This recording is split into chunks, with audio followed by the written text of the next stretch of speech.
하나님 아버지, 어제 내린 많은 비로 온 대지가 촉촉히 적셔졌습니다. 마른 땅에 단비가 내려와 생명을 깨우듯 우리의 지친 마음과 메마른 심령 위에도 주님의 은혜가 스며들게 하여 주시옵소서. 비에 젖은 나뭇잎마다 생기가 돌고 들녘의 흙냄새 속에서 생명의 기운을 느낄 수 있듯이 오늘 우리의 마음에도 생명의 숨결이 깃들게 하시고 오랫동안 눌려 있었던 걱정과 근심의 먼지들이 깨끗이 씻겨나가게 하여 주시옵소서. 가정의 주인이신 주님, 특별히 5월 가정의 달을 보내며 성도의 가정마다 하나님을 경외함으로 성령 안에서 하나가 되어 함께 예배하고 함께 찬송하는 믿음의 가정이 되기를 기도합니다.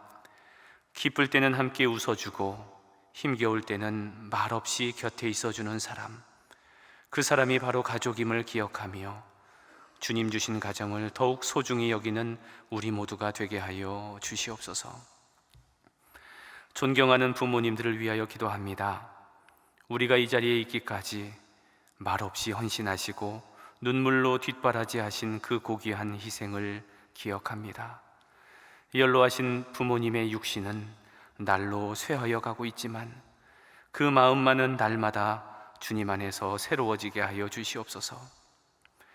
혹 병상에 계신 부모님이 계시다면 주님의 손길로 치료하여 주시고 곁에서 돌보는 가족들의 마음이 힘들지 않도록 새 힘을 공급하여 주시옵소서.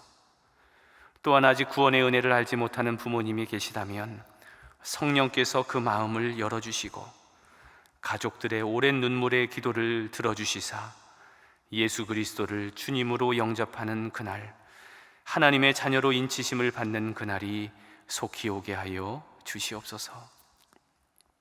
배우자를 위하여 기도합니다. 서로 사랑하며 맺은 부부의 언약이 날마다 새롭게 회복되게 하시고 상대방의 연약함을 책망하기보다는 그 연약함을 이해하고 사랑으로 품어주는 넓은 마음을 허락하여 주시옵소서.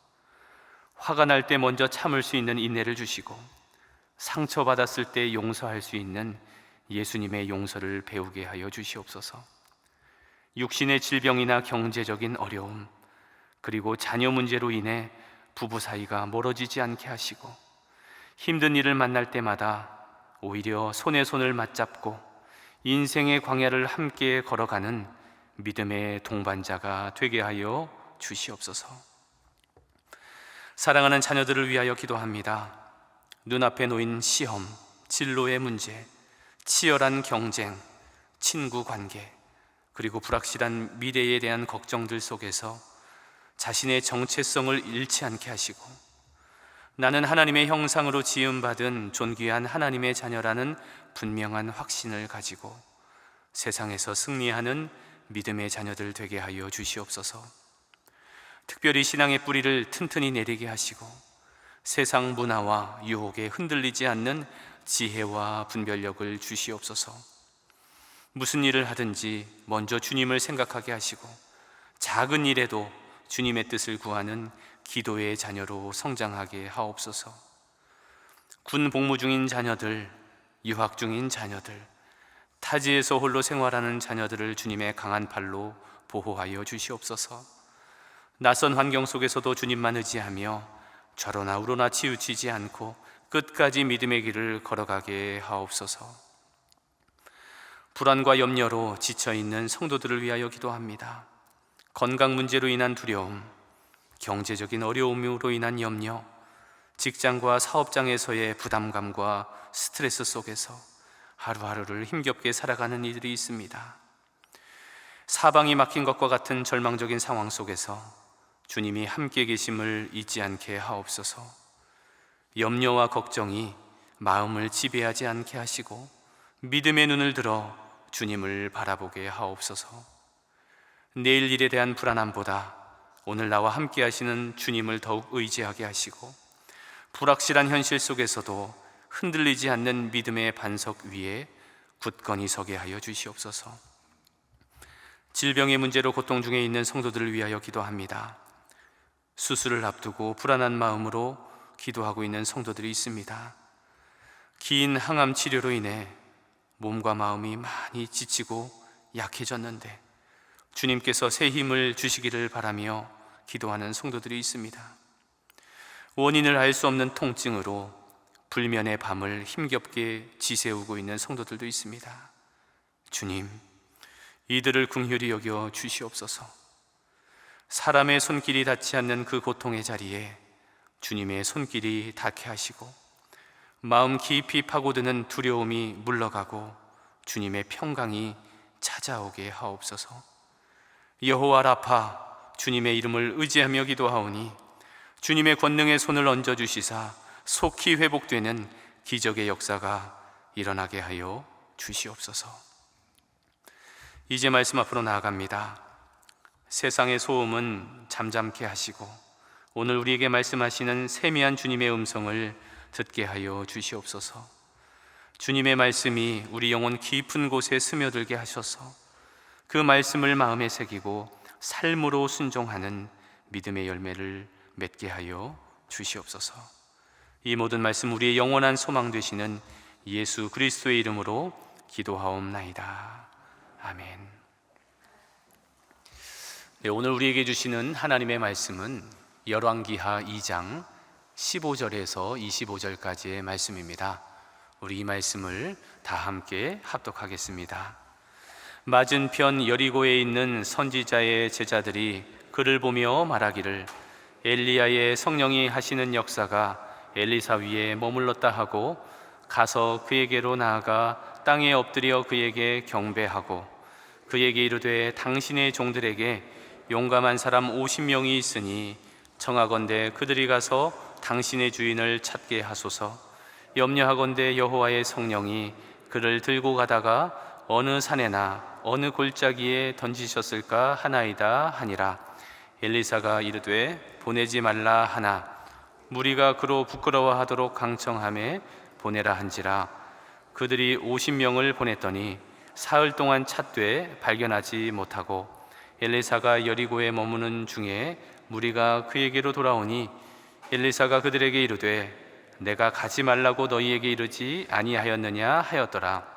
그 성읍 사람들이 엘리사에게 말하되 우리 주인께서 보시는 바와 같이 이 성읍의 위치는 좋으나 물이 나쁨으로 토산이 익지 못하고 떨어지나이다. 엘리사가 이르되 새 그릇에 소금을 담아 내게로 가져오라 하매 곧 가져온지라. 엘리사가 물 근원으로 나아가서 소금을 그 가운데에 던지며 이르되 여호와의 말씀이 내가 이 물을 고쳤으니 이로부터 다시는 죽음이나 열매 맺지 못함이 없을지니라 하셨느니라 하니 그 물이 엘리사가 한 말과 같이 고쳐져서 오늘에 이르렀더라. 엘리사가 거기서 베델로 올라가더니 그가 길에서 올라갈 때에 작은 아이들이 성읍에서 나와 그를 조롱하여 이르되 대머리여 올라가라 대머리여 올라가라 하는지라. 엘리사가 뒤를 돌이켜 그들을 보고 여호와의 이름으로 저주하매 암곰dum이 나와서 아이들 중에 42명을 찢었더라. 엘리사가 거기서부터 갈멜산으로 가고 거기서 사마리아로 돌아왔더라. 아멘. 네, 어제 우리는 구약 성경에서 가장 극적인 장면 중에 한 장면을 살펴보았습니다. 바로 엘리야가 회오리 바람을 타고 하늘로 올라가는 그런 장면이었죠. 그런데 엘리야가 하늘로 승천할 때 그 마지막 순간까지 그 옆에 있었던 한 사람이 있었습니다. 그 사람은 바로 엘리사였습니다. 이제 엘리야의 시대는 끝나고 엘리사의 시대가 도래한 것입니다. 오늘 본문에는 하나님의 선지자 엘리사가 이제 하나님의 영적 권위를 세워가는 그런 장면에서 나타난 세 가지 사건이 기록되어 있습니다. 그 첫 번째 사건은 그 선지자의 제자들이 엘리야를 찾다가 찾지 못한 사건이 기록되어 있고, 두 번째 사건은 엘리사가 여리고의 나쁜 물을 고친 사건이 기록되어 있고, 마지막으로는 베델에서 엘리사를 조롱하던 42명의 아이들이 죽은 사건이 기록되어 있습니다. 이 세 사건을 우리 한 절씩 살펴보면서 오늘 이 말씀이 오늘 나에게 주시는 하나님의 말씀은 무엇인지, 이 말씀의 의미는 무엇인지를 함께 살펴보도록 하겠습니다. 먼저 오늘 본문 15절에서 18절까지는 엘리사가 엘리야의 뒤를 이어서 선지자로 인정받는 장면이 기록되어 있는데요, 15절 말씀을 합독합니다. 맞은편 여리고에 있는 선지자의 제자들이 그를 보며 말하기를 엘리야의 성령이 하시는 역사가 엘리사 위에 머물렀다 하고 가서 그에게로 나아가 땅에 엎드려 그에게 경배하고. 이 15절에 보면 아주 중요한 표현이 나옵니다. 엘리야의 성령이 하시는 역사가 엘리사 위에 머물렀다라는 표현입니다.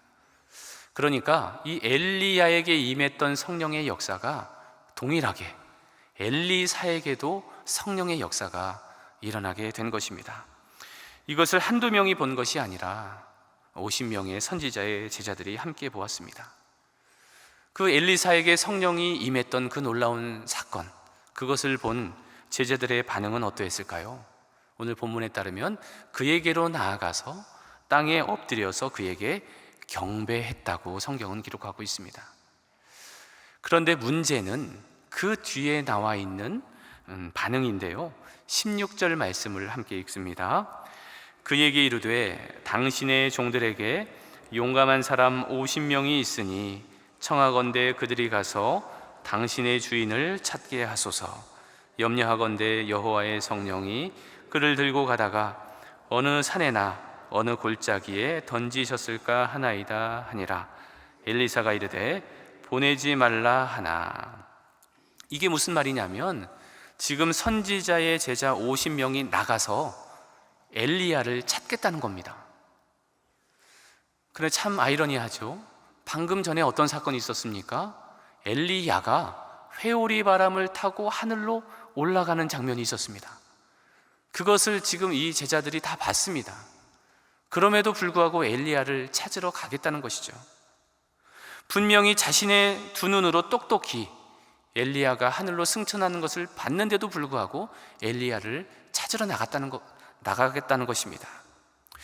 아마도 그들은 이렇게 생각했던 것 같습니다. 혹시 하나님이 엘리야를 이곳에서 다른 장소로 옮기시다가 혹시 도중에 엘리야가 어딘가로 떨어진 것은 아닌가? 그래서 지금 엘리야가 구조가 필요한 것이 아닌가? 수색대를 보내야 하는 것이 아닌가? 구조대를 보내야 하는 것이 아닌가? 라고 이 선지자의 제자들이 생각했던 것 같아요. 이렇게 요청하는 제자들에게 엘리사는 아주 단호하게 이렇게 말합니다. 보내지 말라. 길게 얘기하지도 않았습니다. 보내지 말라라고 말을 합니다. 그 어느 골짜기를 찾아도 엘리야를 찾을 수 없을 것이다. 엘리야는 하늘로 승천했기 때문이죠. 보내지 말라라고 말을 했으면, 엘리사가 이 정도 얘기했으면 보내지 말았어야죠. 그런데 이 선지자의 제자 50명이 찾으러 갑니다.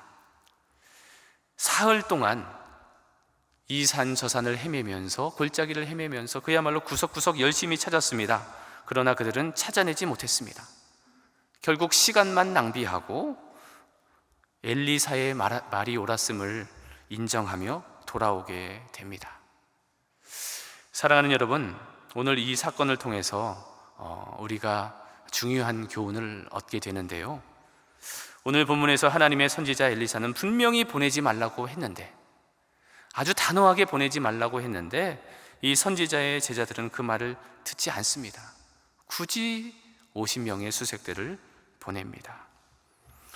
가만 보면 우리도 종종 그런 때가 있습니다. 하나님의 뜻이 분명히 있음에도 불구하고 우리는 가끔 내 방식대로 확인하고 싶어 하는 그런 마음들이 있습니다.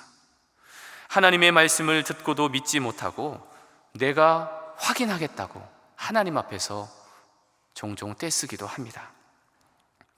그러나 참된 신앙은 보고도 믿지 않는 신앙이 아니라 보지 않고도 믿는 신앙, 그것이 바로 참된 신앙입니다.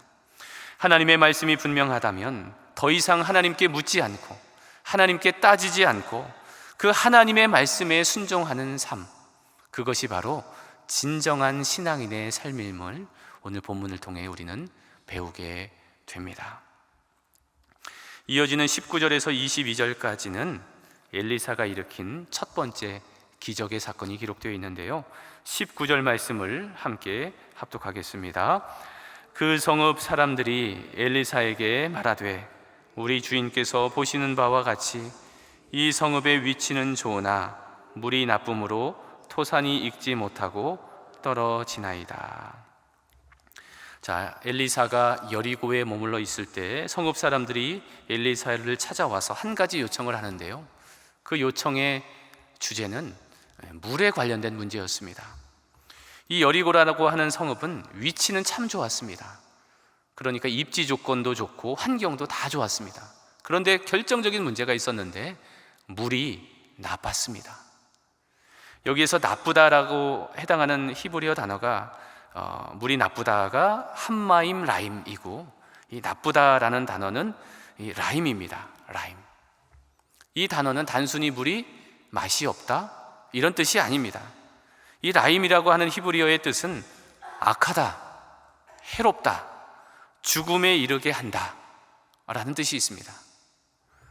그러니까 이 성읍의 물은 사람이든 동물이든 아니면 농작물이든 이 모든 물을 먹는 사람들을 병들게 하고 죽게 하는 아주 나쁜 물이었다는 것이죠. 이 문제를 듣고 엘리사가 한 가지 행동을 합니다. 20절 말씀입니다. 엘리사가 이르되 새 그릇에 소금을 담아 내게로 가져오라 하매 곧 가져온지라.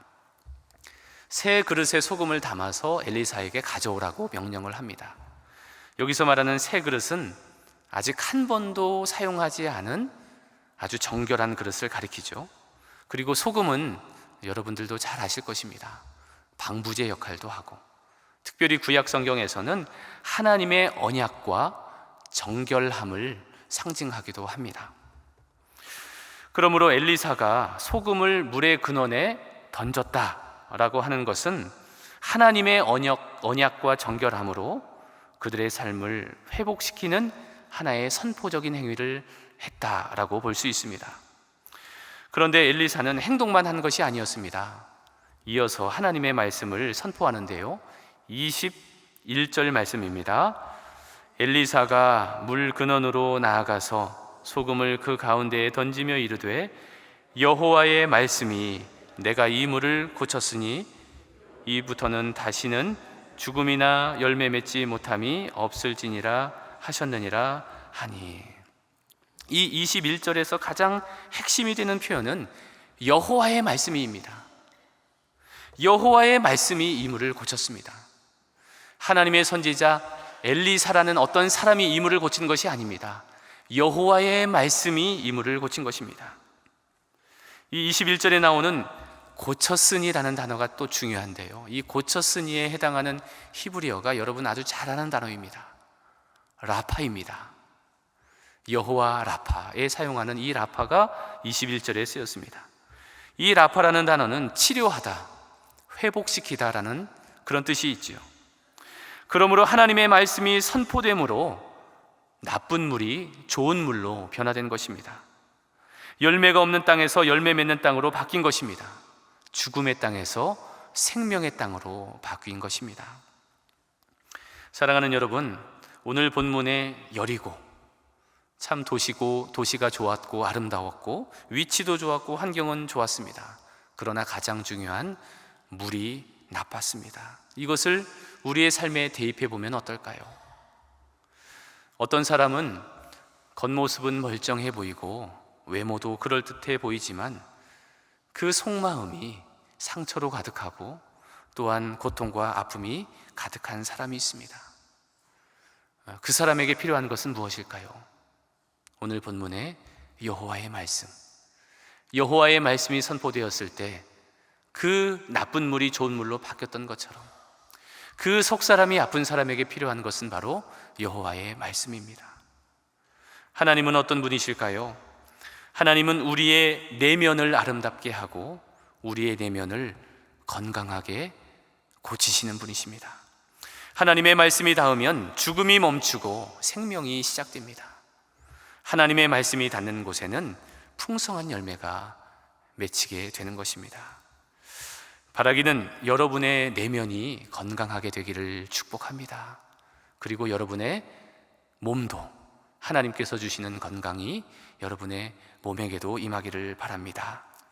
여호와 라파, 치료하시는 하나님이 함께 하심으로 영육간에 강건한 여러분 모두가 되시기를 주님의 이름으로 축원합니다.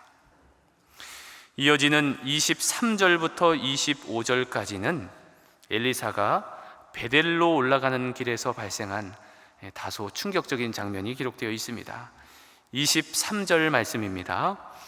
엘리사가 거기서 베델로 올라가더니 그가 길에서 올라갈 때에 작은 아이들이 성읍에서 나와 그를 조롱하여 이르되 대머리여 올라가라, 대머리여 올라가라 하는지라. 엘리사가 베델로 올라가는 길에 작은 아이들이 찾아와서 조롱을 합니다.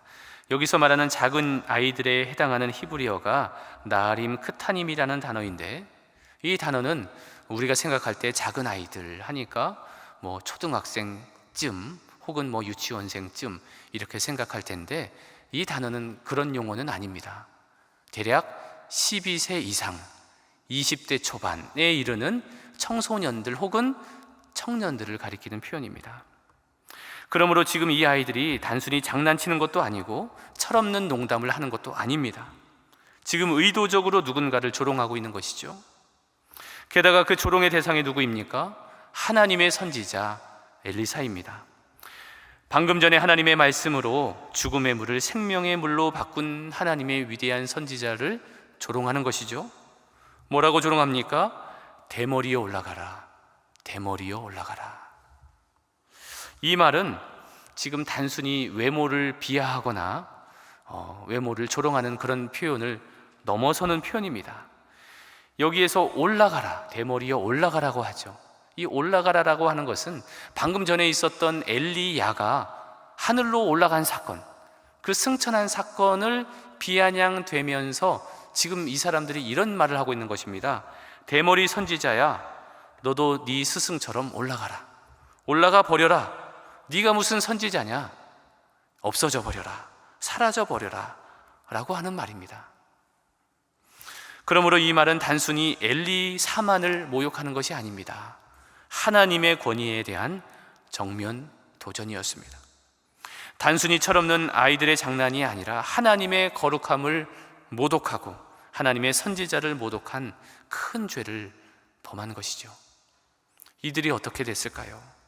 24절에 따르면 숲에서 암곰 2마리가 나와서 42명을 찢었다라고 성경은 기록하고 있습니다. 이 말씀을 보면서 좀 마음이 불편한 분도 계실 겁니다. 왜 하나님은 저 젊은이들에게 이토록 가혹한 형벌을 내리셨을까? 그저 놀린 것뿐인데 그에 비하면 너무 가혹한 형벌이 아닌가? 라고 생각할 수도 있습니다. 그러나 우리가 놓치지 말아야 할 것이 있습니다. 하나님은 사랑의 하나님임과 동시에 거룩하신 하나님이십니다. 하나님의 거룩함을 우습게 여겨서는 안 됩니다. 하나님의 거룩함을 장난삼아도 안 되고 하나님의 거룩함을 조롱해서도 안 됩니다. 오늘 이 사건이 발생한 지역이 베델이라는 점을 우리는 주목해 봐야 합니다. 여러분, 베델이라는 곳은 어떤 곳이었습니까? 과거의 여로보암 시대에 금송아지를 세웠던 곳이 바로 이곳 베델이었습니다. 그러므로 이 베델은 우상 숭배의 본산지였습니다. 영적으로 가장 어두운 곳이었습니다. 그 어두운 땅에 하나님은 하나님의 거룩함을 세우기를 원하셨습니다. 엘리사가 베델을 떠나서 어디로 갑니까? 갈멜산을 향해서 갑니다. 그리고 이어서 간 곳이 사마리아라는 곳이었습니다. 갈멜산 어떤 곳입니까? 바알의 선지자들이 죽었던, 심판을 당했던 그곳이 바로 이 갈멜산 아닙니까? 그리고 사마리아는 북이스라엘의 수도로서 우상 숭배가 횡행했던 곳이었습니다. 그러므로 하나님의 선지자 엘리사는 영적으로 어두운 그 땅에, 우상 숭배가 가득한 이 베델과 갈멜과 이 사마리아 땅에 하나님의 거룩함을 다시 회복시키고 그들이 우상 숭배를 멈추고 다시 하나님의 거룩한 백성으로 세워지기를 바라며 하나님께서 맡겨주신 사명을 묵묵히 감당하고 있는 것입니다. 사랑하는 여러분, 오늘 본문을 통해서 우리는 하나님을 경외하는 것이 얼마나 중요한가라는 것을 다시 한번 깨닫게 됩니다. 현대사회는 하나님의 거룩함을 경홀히 여기는 경우가 종종 있습니다. 사랑의 하나님만을 강조하며 하나님을 만홀히 여기는 일들이 종종 일어납니다. 그러나 이럴 때일수록 우리는 더욱 하나님의 말씀에 겸손히 무릎을 꿇고 하나님의 거룩함을 닮아가야 합니다. 하나님을 사랑하는 마음과 동시에 하나님을 경외하는 마음을 품고 살아가야 함을 오늘 이 사건을 통해서 배우게 됩니다. 이제 말씀을 정리합니다. 오늘 본문의 세 사건, 이 세 사건이 다 구별된 사건으로 보이지만 사실은 이 세 사건은 하나의 큰 흐름으로 연결되어 있습니다. 그 하나님의 그 말씀, 하나님의 말씀이라는 큰 줄기로 이 세 사건이 연결되어 있습니다. 여러분, 신앙생활이란 무엇입니까? 우리의 신앙생활이란 결국 하나님의 말씀 앞에 우리가 바로 서는 것입니다. 코람데오, 하나님의 말씀 앞에서 우리가 하나님의 자녀로서 거룩한 모습으로, 경건한 모습으로 온전히 서는 것이 바로 우리의 신앙생활입니다. 이것을 기억하며 오늘도 하나님 앞에서 거룩한 예배자로 서서 오늘도 하나님과 동행하는 여러분 모두가 되시기를 주님의 이름으로 축원합니다. 함께 기도하겠습니다. 하늘에 계신 우리 아버지, 아버지의 이름을 거룩하게 하시며 아버지의 나라가 오게 하시며 아버지의 뜻이 하늘에서와 같이 땅에서도 이루어지게 하소서. 오늘 우리에게 일용할 양식을 주시고 우리가 우리에게 잘못한 사람을 용서하여 준 것 같이 우리 죄를 용서하여 주시고 우리를 시험에 빠지지 않게 하시고 악에서 구하소서. 나라와 권능과 영광이 영원히 아버지의 것입니다. 아멘.